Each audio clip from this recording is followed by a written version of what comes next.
buenas noches, bienvenidos a Primer Círculo, soy Carlos Elizondo. Muy buenas noches, Federico Reyes Heroles, bienvenidos a Primer Círculo, y aunque usted no lo crea, hoy vamos a tener buenas noticias para usted. Y estas buenas noticias surgen de un estudio que realizó IBI, una organización que ahora le vamos a explicar cuáles son sus misiones, cuál es su misión, sus objetivos, que hizo una encuesta muy interesante sobre los hábitos de lectura de los mexicanos y cómo han ido cambiando estos hábitos de lectura. Normalmente, en una conversación de sobremesa, lo que usted va a escuchar es: los mexicanos no leen. No, ya ves que en México no se lee, por eso hay tan pocas librerías, por eso. Y ahí nos vamos desde hace años, ya tenemos muy caminadito ese sendero y ya sabemos qué es lo que tenemos que afirmar. En México no se lee. Pues resulta que sí se lee y se está leyendo más, y están leyendo los jóvenes muchísimo.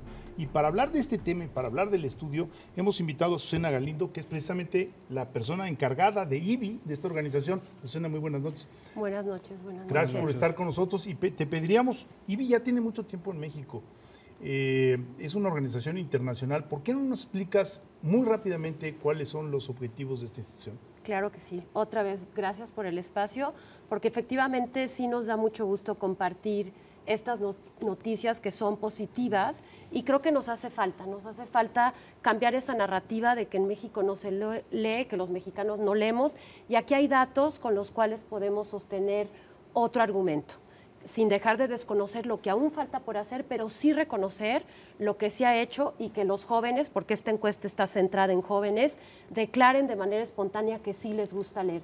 Hay que validarlo también entre el público juvenil, que muchas veces, y ahorita lo vamos a ver cuando entremos a otros datos de la encuesta, que nada se la pasan pegados a los teléfonos, porque es justamente donde más están leyendo, pero habrá que ver qué están buscando o por qué están ahí, ¿no? Que ese es otro asunto.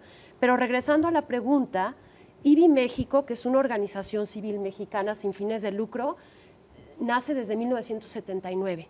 Y un año después nos afiliamos a este organismo internacional que es IBI, lo que pasa es que ya estamos muy posicionados como IBI, que es el International Board on Books for Young People. Es una organización que nace en la posguerra en Europa con el propósito de que a través del contacto con los libros infantiles, los niños que vivían en el contexto de una Segunda Guerra Mundial buscaran un mejor entendimiento entre los pueblos a través del contacto con los libros.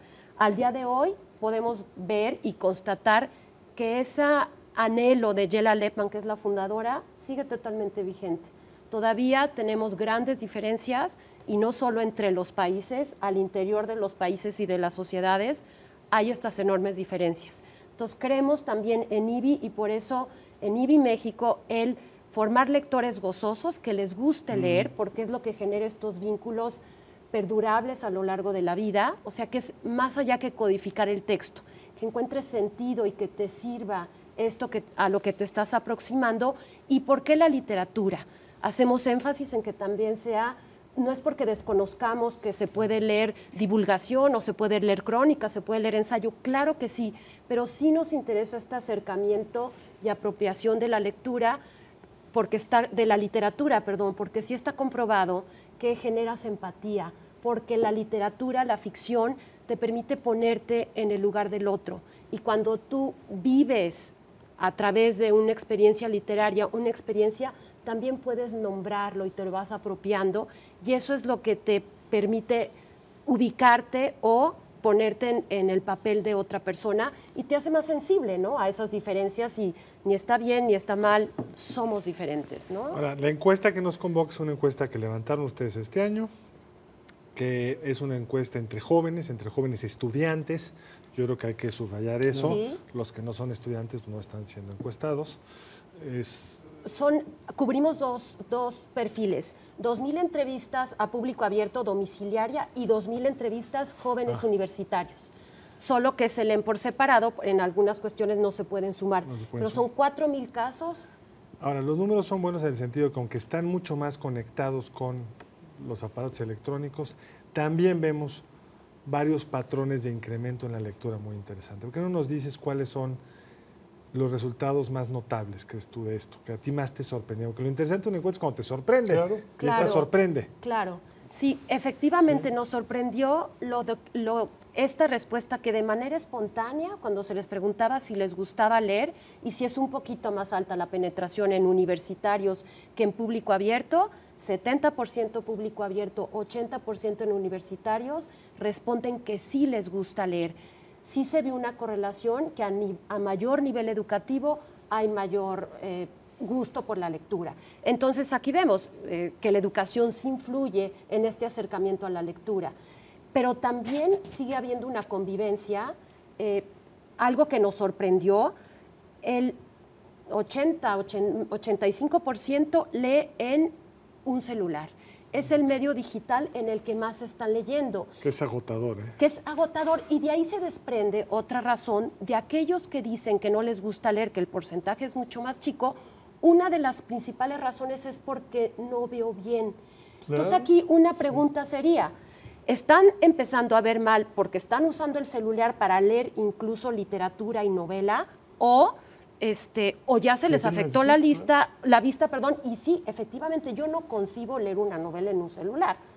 Digo yo porque soy predigital, sí sigo prefiriendo el papel, reconozco todas las bondades del digital para una serie de textos, me gusta el contacto con el libro, pero también tiene grandes ventajas la lectura digital, uno ¿no? de los datos que me pareció muy sorprendente es, los libreros se quejan de que no se venden suficientes libros.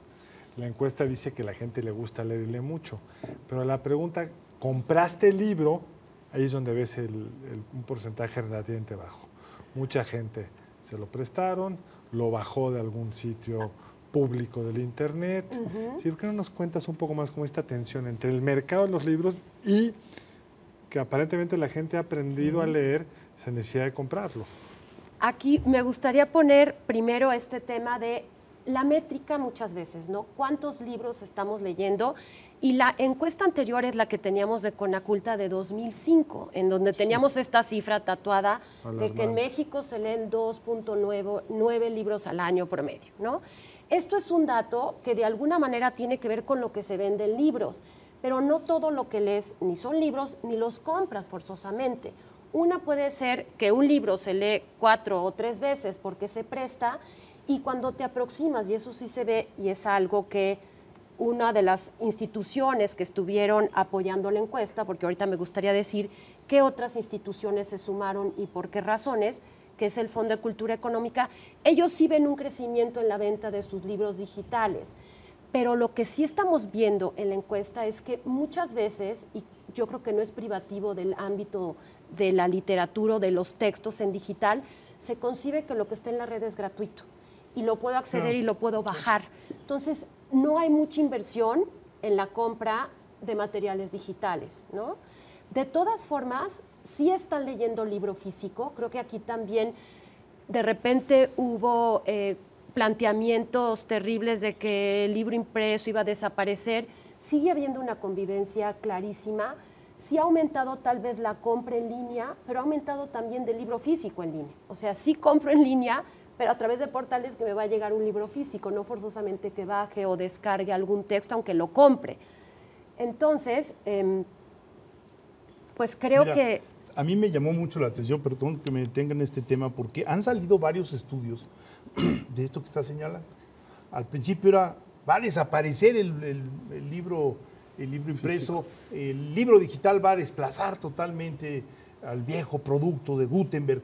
Y ha pasado los años, 10, 15 años, y de pronto lo que ves en las curvas de ascenso del libro digital y de descenso del libro impreso, que después se estabilizan.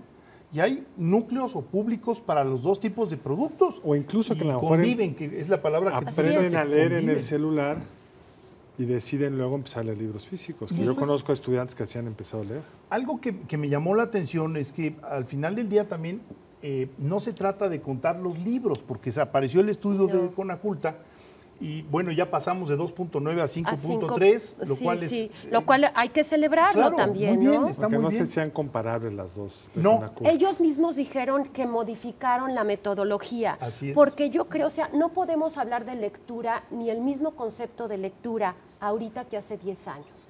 Entonces, eso te pone en otro lugar para evaluarlo. Y aunque a ellos sí les interesa medir el número de libros, porque además hay otros países con los que se están comparando en la región y tiene una razón de ser, nosotros no nos metimos a esa métrica. A nosotros nos interesa como institución y decían, ¿y por qué a IBI esto le interesa saber esto?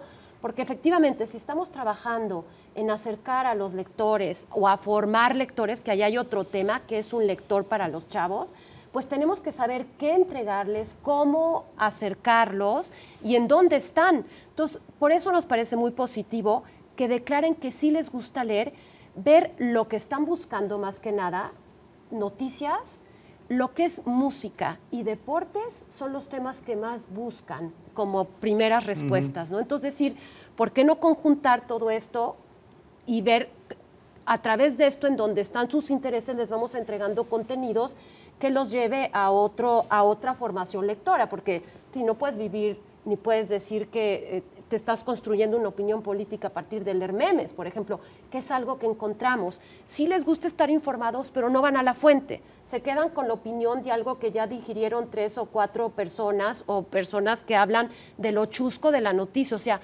todos están muy enterados y les gusta y declaran que les gusta leer o enterarse de las noticias, pero no van a la fuente. Y también estaría un poco peligroso que te vayas formando una opinión política con base en todas las parodias que circulan muchísimo por internet, ¿no? Pero este acercamiento, uso de la tecnología que ellos están teniendo, ¿cómo lo aprovechamos? Y por eso se sumaron también las instancias académicas. De alguna manera tiene que ver, los estudiantes que están en universidad, que es desde licenciaturas hasta posgrado, pues están algunos ya, porque sí también hay datos de los que estudian y trabajan, pues ya están en el ámbito laboral productivo y ejerciendo en toda su plenitud la ciudadanía. Entonces, bueno, si no tienes estas capacidades instaladas... Es un tema fascinante, Federico, Azucena, pero el tiempo siempre es más veloz de lo que podemos digerir, digamos. Muchísimas gracias. Esta encuesta se encuentra en línea, ¿verdad? Sí. Esta está publicada en la página de IBI, que es www.ibbymexico.org.mx. Pues muchísimas gracias, Azucena. Federico. Buenas noches y gracias, Azucena. Gracias a ustedes. Nos vemos la próxima en Primer Círculo.